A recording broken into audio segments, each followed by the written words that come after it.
Mañana de martes, interesante conocer también lo que nos muestran las columnas y los editoriales, y para esto sumamos a nuestro director editorial, Raúl Frías Lucio, quien nos trae sus recomendaciones. ¿Cómo está, Raúl? Buenos días, excelente martes. Hola Paco, ¿cómo estás? Un gusto saludarte, buenos días a la audiencia. Hay buenas columnas esta mañana y quiero recomendar algunas de ellas. Por ejemplo, la de Raimundo Rivapalacio del periódico El Financiero dice la manipulación de la unidad de inteligencia financiera, y aquí el analista, bueno, habla de cómo Santiago Nieto, cuando ocupaba esta responsabilidad, dice se manipulaba mediante golpes mediáticos sin solidez legal, pero suficientemente atractivos, dice Raimundo Rivapalacio en su columna de este día. Otra interesante habla sobre Omicron y cómo ha venido creciendo, y pareciera que tenemos un problema grave donde no sabemos quién está dirigiendo, si hay una política pública clara y empática con la sociedad para detener los contagios. Desde la mañanera se dicen todos los días de que la pandemia se ha manejado correctamente en el país, pero la verdad es que los datos nos dicen otra cosa. El exceso de muertes, los 600,000 muertos que ha habido en los últimos 2 años como exceso de muertes, no solamente los de COVID, sino también los que fallecieron por causas, sí, ya sea por desatención en hospitales o por lo que sea, y mande, son 600,000 mexicanos que perdieron la vida, y hoy lo trata también Salvador Camarena en su columna de este día.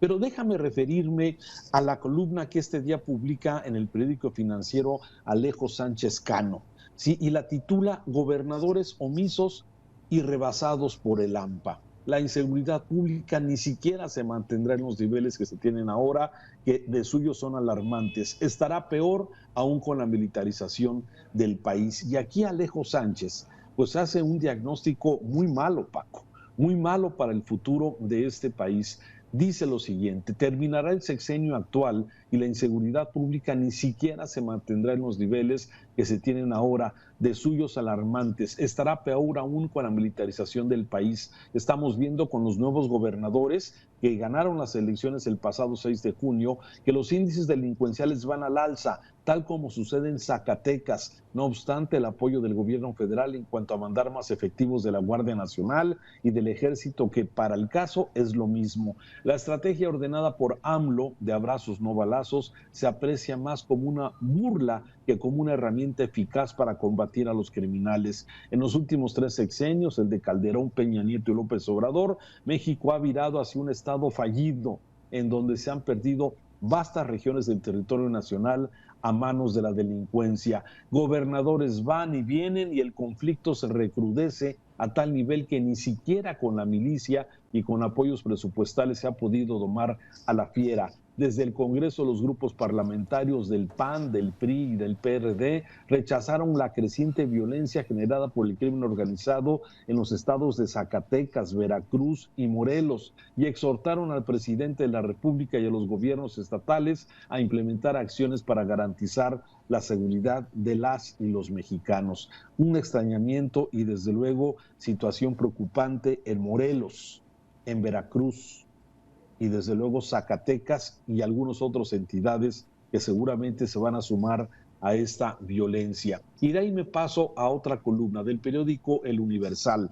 Aquí Salvador García Soto titula su columna de este día AMLO y el desprecio por los otros. Y aquí habla de lo increíble que ha sucedido en las últimas horas. ¿Sí? Ayer se dio a conocer que por segunda vez el presidente da positivo.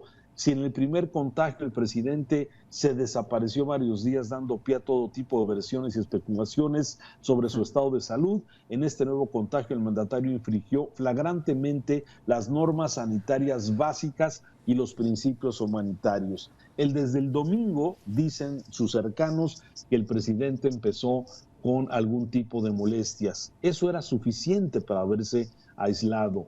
No se vale que el presidente del país, el líder de esta nación, teniendo y siendo sospechoso de una gripa, que hoy una gripa es sospecho de COVID, pues simplemente se haya reunido con parte de su gabinete, se haya reunido con el gabinete de seguridad como lo hace todas las mañanas, y que de esto de alguna forma, sabiendo de la posibilidad de contagio lo haya hecho. Dice Salvador García Soto, es un tema de una gran irresponsabilidad. Al presidente no le importaron sus colaboradores, no le importaron el gabinete de seguridad, no se aisló ni se realizó prueba durante el primer síntoma y siguió con su vida y con sus reuniones. Lamentablemente, bueno, pues un problema de percepción malo en este sentido.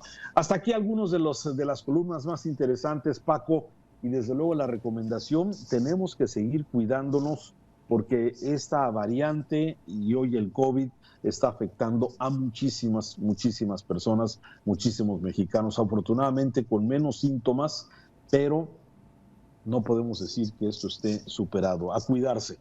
Gracias, Paco.